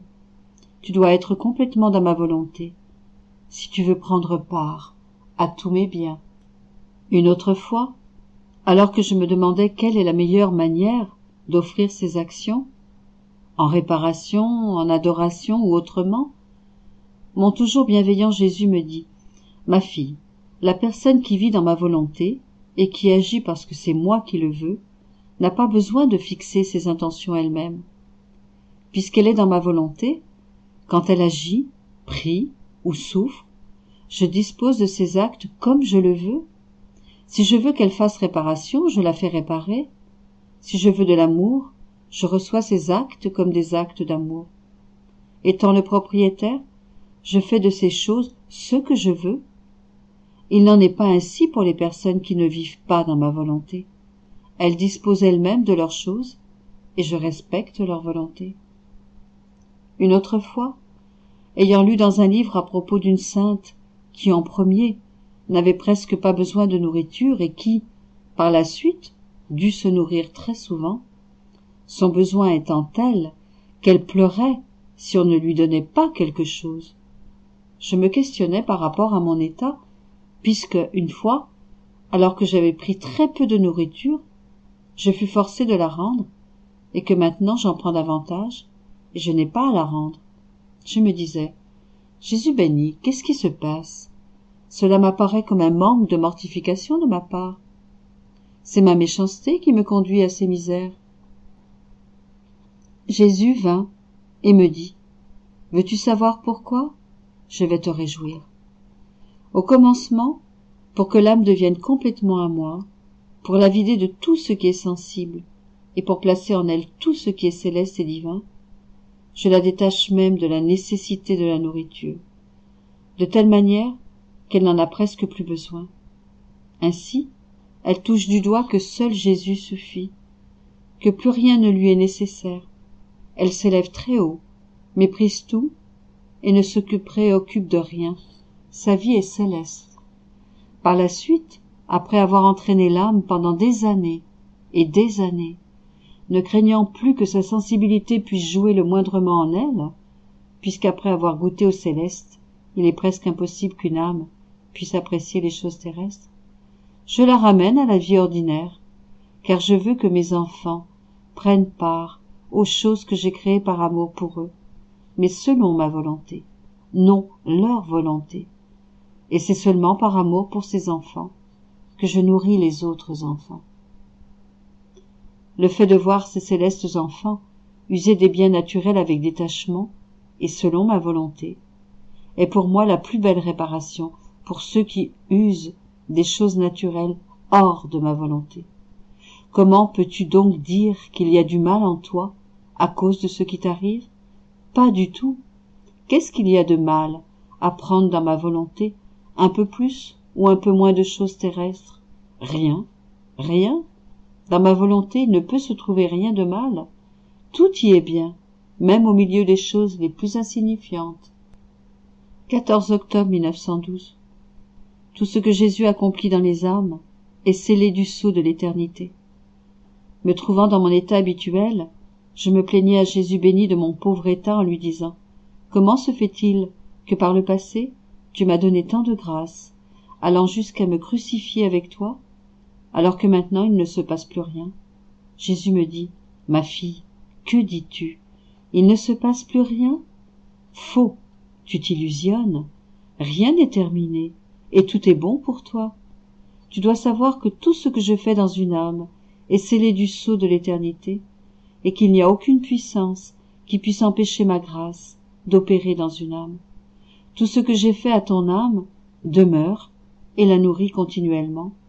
Si je t'ai crucifié, cette crucifixion demeure, et cela pour toutes les fois que je t'ai crucifié. J'aime travailler dans les âmes et mettre ce que je fais en réserve. Par après, je poursuis mon travail sans rejeter ce que j'ai fait auparavant. Comment peux-tu donc dire qu'il ne se passe plus rien? Ah, ma fille, les temps sont si tristes que ma justice atteint le point de bloquer les âmes qui veulent prendre sur elles les éclairs de ma justice pour les empêcher de tomber sur le monde. Ce sont les victimes les plus chères à mon cœur. Mais le monde me force à les garder presque inactives. Cela n'est cependant pas de l'immobilisme, car, étant dans ma volonté, ces âmes font tout, même s'il semble qu'elles ne font rien. Ces âmes embrassent l'éternité, mais à cause de sa méchanceté, le monde n'en profite pas. 18 octobre 1912. Jésus et Louisa pleurent ensemble. Ce matin, mon toujours aimable Jésus vint brièvement. Il était très affligé, et il pleurait. Je me suis mise à pleurer avec lui. Il m'a dit, ma fille, qu'est-ce qui nous oppresse tant et nous fait tant pleurer? C'est l'état du monde, n'est-ce pas? Je répondis oui. Il reprit, c'est pour une raison sainte et sans intérêt personnel que nous pleurons. Cependant, qui considère cela? Tout au contraire, il rit de l'affliction que nous avons à cause d'eux. Ah, les choses ne sont qu'à leur début. Je vais laver la face de la terre avec leur propre sang. Je vis alors beaucoup de sang humain être répandu. Et je dis, ah Jésus, qu'est-ce que tu fais? Jésus, qu'est-ce que tu fais? 1er novembre 1912. L'âme qui pense à elle régresse et sent qu'elle a besoin de tout. L'âme qui vit dans la divine volonté ne manque de rien.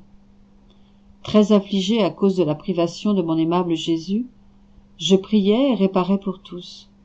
Mais dans mon amertume extrême, je pensais à moi en disant « Aie pitié de moi, Jésus, pardonne-moi. Ton sang et tes souffrances ne sont-ils pas pour moi aussi? Ont-ils moins de valeur pour moi ?» Mon aimable Jésus me dit intérieurement « Ah, ma fille, que dis-tu? En pensant à toi-même, tu régresses? De propriétaire que tu es, tu te réduis à la misérable condition de demanderesse. Pauvre fille, en pensant à toi-même, tu t'appauvris. Car dans ma volonté, tu es propriétaire et tu peux prendre tout ce que tu veux. S'il y a quelque chose que tu peux faire dans ma volonté, c'est de prier et de réparer pour les autres. Je dis à Jésus, mon très doux Jésus, tu aimes beaucoup que ceux qui vivent dans ta volonté ne pensent pas à eux-mêmes. Mais toi, penses-tu à toi-même? Quelle question idiote, j'ai dit là. Il me répondit, non, je ne pense pas à moi-même. Ceux qui ont besoin de quelque chose pensent à eux-mêmes. Je n'ai besoin de rien. Je suis la sainteté même, le bonheur même, l'immensité, la hauteur et la profondeur même. Je ne manque de rien, absolument de rien. Mon être contient tous les biens possibles et imaginables. Si une pensée me vient, c'est la pensée de l'humanité. L'humanité est sortie de moi, et je veux qu'elle me revienne. Je place dans la même condition que moi les âmes qui veulent vraiment faire ma volonté. Ces âmes ne font qu'un avec moi. Je les fais propriétaires de mes biens, parce qu'il n'y a pas d'esclavage dans ma volonté. Ce qui est à moi est à elles. Ce que je veux, elles le veulent. Donc, si une âme sent le besoin de quelque chose pour elle, cela signifie qu'elle n'est pas réellement dans ma volonté, ou à tout le moins qu'elle régresse. Exactement comme tu le fais actuellement. Ne te semble-t-il pas étrange que celle qui a choisi de ne faire qu'un avec moi, qu'une seule volonté, me fasse des demandes de pitié, de pardon, de sang, de souffrance, alors que je l'ai faite propriétaire de tout avec moi? je ne vois pas quelle pitié ou quel pardon je peux lui donner, puisque je lui ai tout donné. Il faudrait que j'aie pitié de moi-même, ou que je me pardonne à moi-même, ce qui ne peut pas se faire. Donc, je te recommande de ne pas quitter ma volonté et de continuer à ne pas penser à toi-même, mais seulement aux autres. Autrement, tu t'appauvriras toi-même et tu sentiras le besoin de tout. 2 novembre 1912. L'âme qui veut se reconnaître doit le faire en Jésus qui est en elle. Poursuivant dans mon affliction, je me disais, je ne me reconnais plus. Ma douce vie, où es-tu? Que dois-je faire pour te retrouver? Sans toi, mon amour, je ne peux trouver la beauté qui m'embellit, la force qui me fortifie, la vie qui me vivifie. Je manque de tout, tout est mort pour moi. Sans toi, la vie est plus pénible que toute mort. C'est une mort continuelle. Viens, ô Jésus, je n'en peux plus. Ô suprême lumière, viens. Ne me laisse pas attendre plus longtemps. Tu me laisses toucher tes mains, puis quand j'essaye de te saisir, tu t'éloignes aussitôt. Tu me laisses voir ton ombre, et dès que j'essaye de regarder dans cette ombre la majesté et la beauté de mon soleil Jésus, je perds les deux, l'ombre et le soleil. Oh, s'il te plaît, pitié. Mon cœur est en 1000 pièces, je ne peux plus vivre. Ah, si au moins je pouvais mourir. Pendant que je disais cela, mon toujours aimable Jésus vint brièvement et me dit, « Ma fille, je suis ici, en toi. Si tu veux te reconnaître, viens en moi. Viens te reconnaître en moi.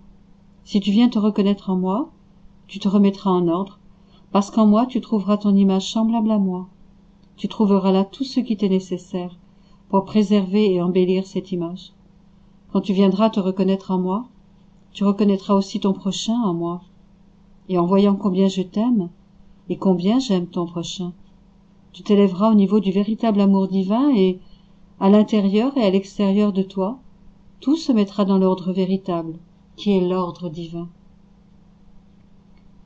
Mais si tu essayes de te reconnaître en toi-même, premièrement, tu ne te reconnaîtras pas vraiment, parce qu'il te manquera la lumière divine.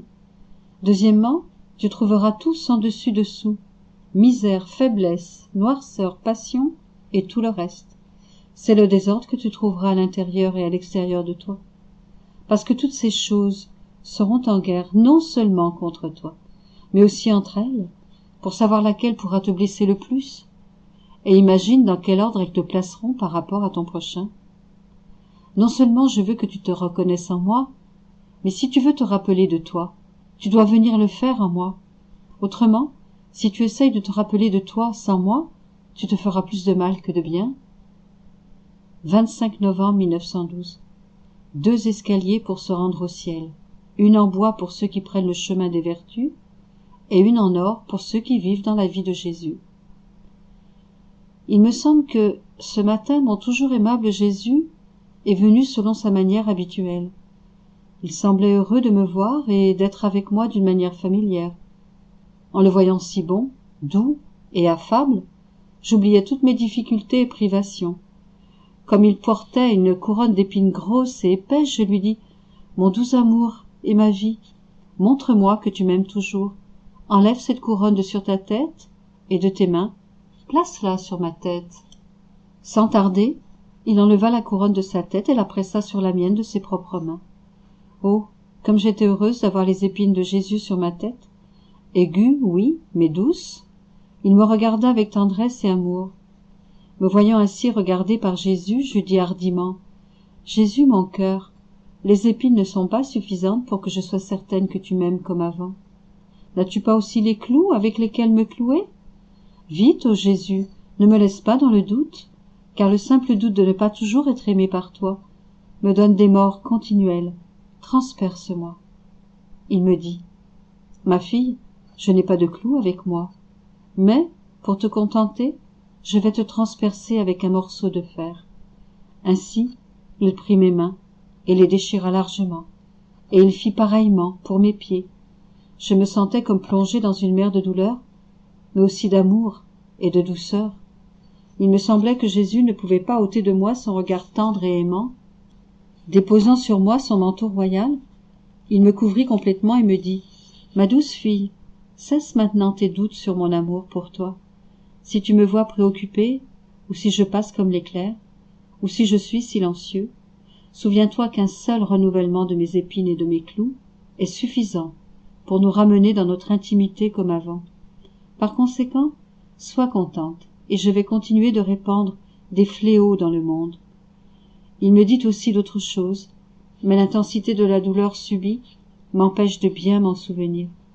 Ensuite, je me suis trouvée de nouveau seule, sans Jésus. Je me suis déversée en ma douce maman en pleurant et en la priant de faire revenir Jésus. Ma maman me dit, ma douce fille, ne pleure pas. Tu dois remercier Jésus pour la manière dont il se conduit envers toi et pour les grâces qu'il te donne, ne te permettant pas de t'éloigner de sa très sainte volonté en ces temps de châtiment. Il ne pourrait pas te donner de plus grandes grâces. Jésus revint et, remarquant que j'avais pleuré, il me dit, « As-tu pleuré ?» Je lui dis, « J'ai pleuré avec maman.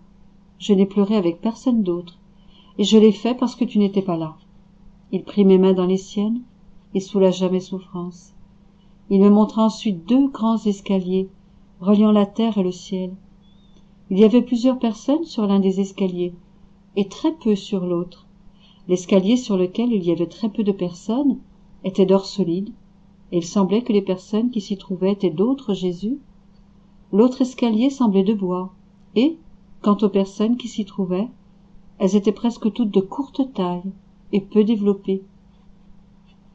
Jésus me dit, « Ma fille, celles qui vivent leur vie dans la mienne montent par l'escalier en or. Je peux dire qu'elles sont mes pieds, mes mains, mon cœur, tout moi-même. Elles sont d'autres moi-même. Elles sont tout pour moi, et je suis leur vie. Toutes leurs actions sont d'or et d'un prix inestimable, puisqu'elles sont divines. Personne n'est capable d'atteindre leur hauteur, parce qu'elles sont ma vie même. Presque personne ne les connaît, parce qu'elles sont cachées en moi. Ce n'est qu'au ciel qu'elles seront parfaitement connues. Sur l'escalier de bois, il y a plus d'âmes. Ce sont les âmes qui passent par le chemin des vertus. Cela est bien, mais ces âmes ne sont pas unies à ma vie et continuellement connectées à ma volonté. Leurs actions sont de bois et, par conséquent, de peu de valeur.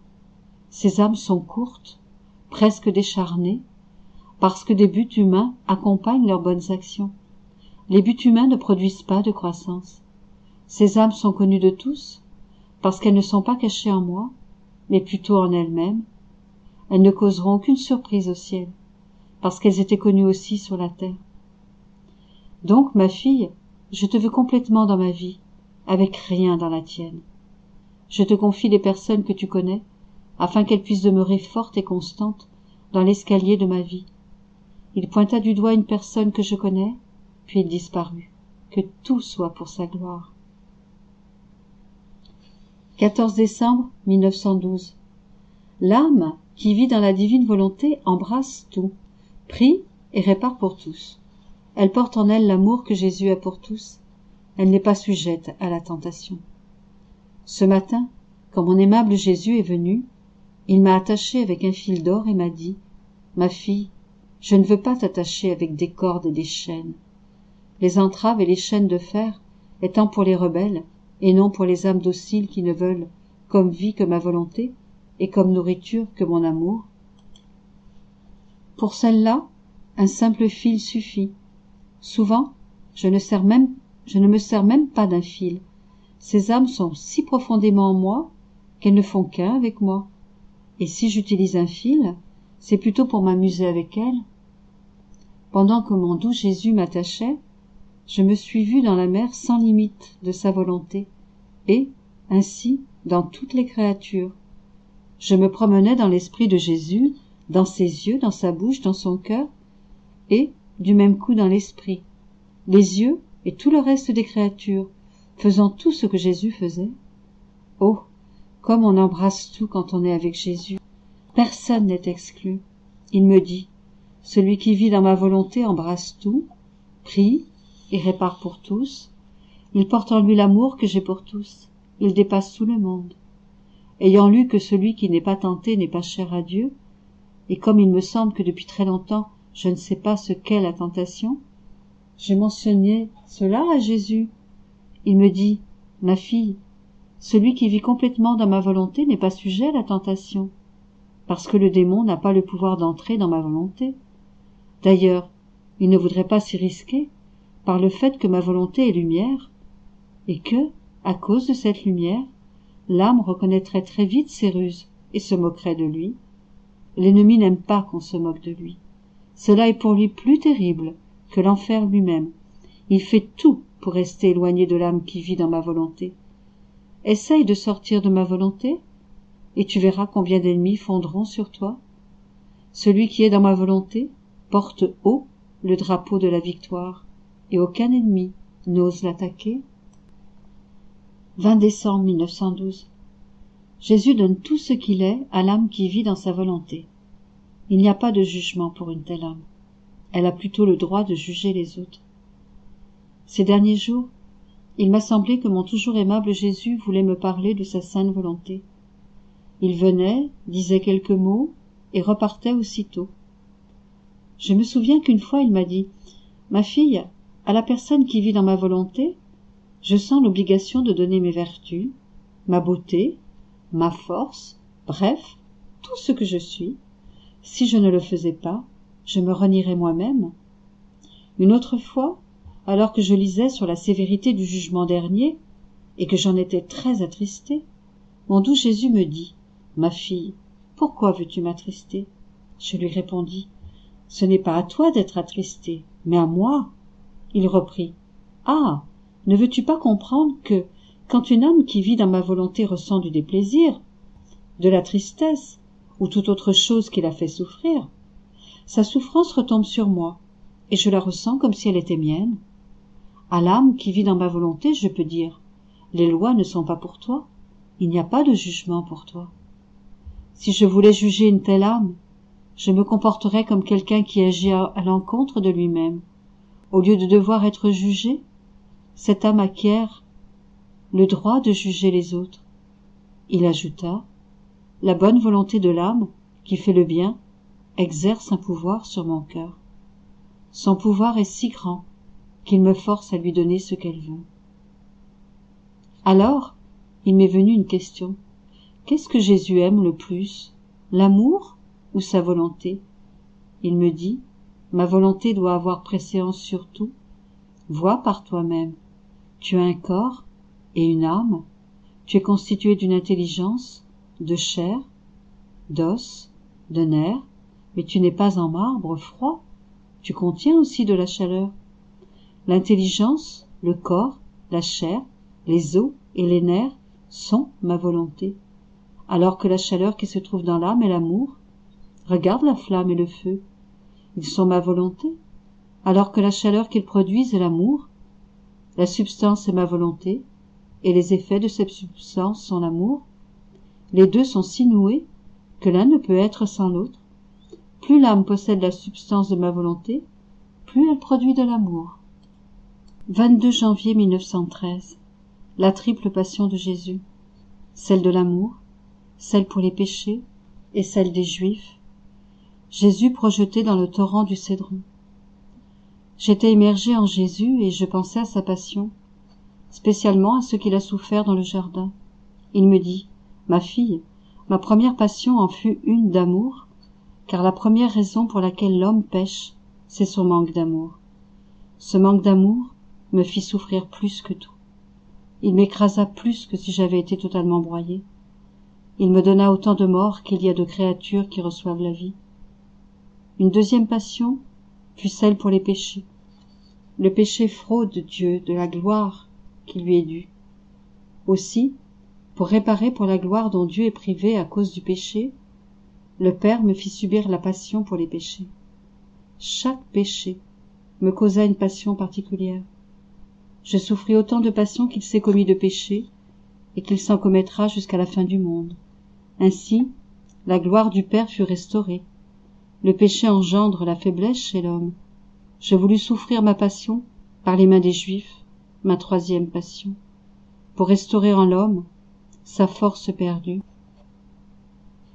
Ainsi, par ma passion de l'amour, l'amour fut restauré et replacé à son juste niveau. Par ma passion pour les péchés, La gloire du Père fut restaurée et replacée à son niveau. Par ma passion subie par les mains des Juifs, la force des créatures fut restaurée et replacée à son niveau. J'ai souffert tout cela dans le jardin, des douleurs extrêmes, de multiples morts, des spasmes atroces, tout cela dans la volonté du Père. Ensuite, je portai ma réflexion sur le moment où mon aimable Jésus fut projeté dans le torrent du Cédron.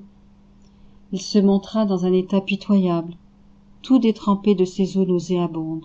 Il me dit: ma fille, en créant l'âme, je l'ai recouverte d'un manteau de lumière et de beauté, mais le péché lui ôte ce manteau pour le remplacer par un manteau de ténèbres et de laideur, ce qui la rend dégoûtante et nauséabonde. Pour enlever de l'âme ce triste manteau, j'ai permis aux Juifs de me jeter dans le torrent du Cédron, où je fus comme enveloppée à l'intérieur et à l'extérieur, puisque ces eaux putrides entrèrent même dans mes oreilles, mes narines et ma bouche. Les Juifs avaient le dégoût de me toucher. Ah, combien l'amour des créatures m'a coûté, au point de me rendre nauséabond, y compris pour moi-même. 5 février 1913. L'âme qui ne fait pas la volonté de Dieu n'a pas de droit. Elle est une intruse et une voleuse des choses de Dieu. La différence entre la divine volonté et l'amour. Ce matin, mon toujours aimable Jésus vint brièvement et me dit: ma fille, l'âme qui ne fait pas ma volonté n'a pas raison de vivre sur la terre. Sa vie est sans signification et sans but. Elle est comme un arbre, incapable de donner du fruit, ou qui, au mieux, donne des fruits empoisonnés, qui l'empoisonne elle-même, et empoisonne ceux qui risquent imprudemment d'en manger.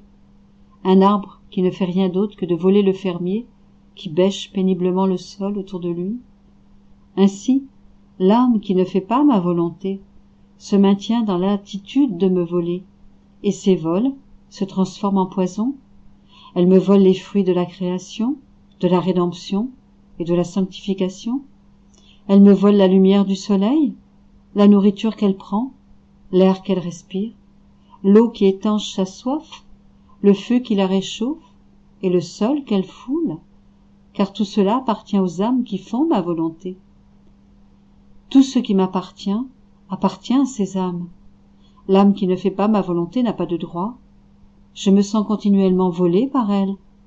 Elle doit être considérée comme une étrangère indésirable et, conséquemment, elle doit être enchaînée et jetée dans la prison la plus obscure. Ayant dit cela, Jésus disparut comme l'éclair.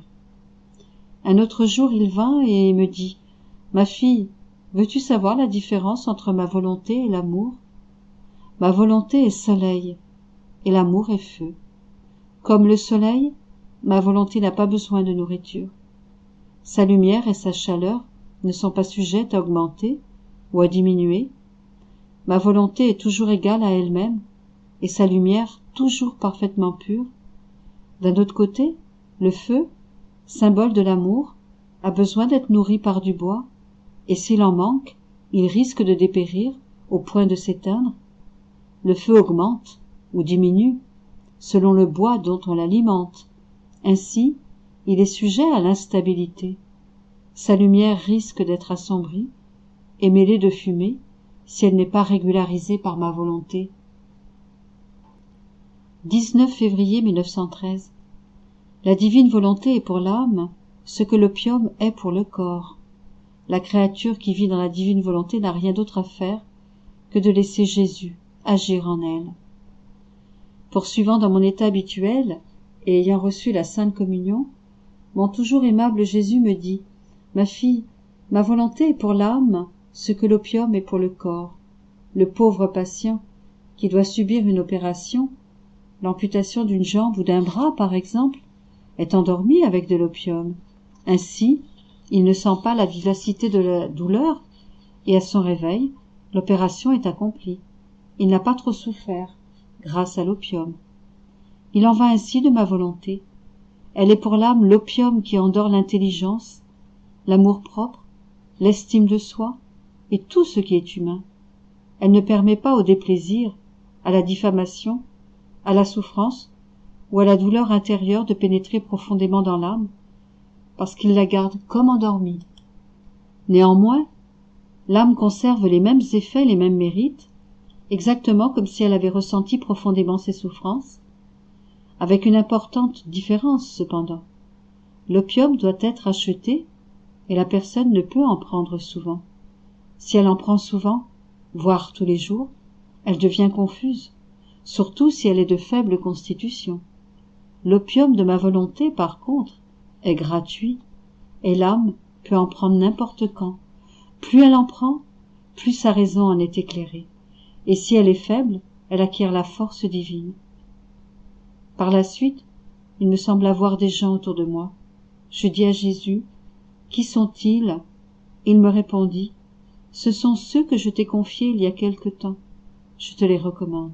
Veille sur eux. Je veux former un lien entre toi et eux pour les avoir toujours autour de moi. » Il en pointa un en particulier. Je dis à Jésus, « Ah Jésus, tu as oublié ma misère extrême et mon néant, et à quel point j'ai besoin de tout. Que dois-je faire ?» Il me répondit, « Ma fille, tu ne feras rien, juste comme tu n'as jamais rien fait. C'est moi qui parlerai et agirai en dedans de toi. Je parlerai par ta bouche. Si tu le veux, et si ces personnes ont de bonnes dispositions, je ferai tout. Et si je dois te garder endormi dans ma volonté, je te réveillerai quand ce sera le temps, et je te ferai leur parler.